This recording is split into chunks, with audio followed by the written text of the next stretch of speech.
আজ আমরা এসেছি শহর টাকি। পশ্চিমবঙ্গের উত্তর চব্বিশ পরগনার পর্ব ইছামতি নদীর তীরে অবস্থিত এই শহর তার অনন্য সৌন্দর্যের জন্য বিখ্যাত। ইছামতি নদী, যা ভারত ও বাংলাদেশের সীমান্ত বিভাজন করে, সেটা এখানকার প্রধান আকর্ষণ। একদিকে ভারত আর অন্যদিকে বাংলাদেশ। এই নদী যেন দুদেশের মেলবন্ধনের প্রতীক। নৌকোবিহার করতে করতে নদীর সৌন্দর্য উপভোগ করা সত্যিই এক অসাধারণ অভিজ্ঞতা। প্রতিটা ঢেউ যেন বলে চলেছে বহু বছরের ইতিহাস। এখানে আছে ঐতিহ্যবাহী জমিদার বাড়ি, রাজবাড়ি, যা টাকির ইতিহাসের সাক্ষী। পুরনো স্থাপত্য আর সংস্কৃতির মেলবন্ধন দেখতে এখানে আসতেই হবে।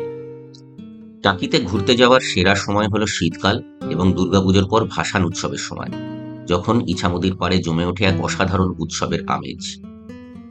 থাকার জন্য রয়েছে বিভিন্ন হোটেল ও রিসর্ট, যেমন টাকি গেস্ট হাউস, টাকি রাজবাড়ি হোটেল এবং সরকারি পর্যটন আবাসন।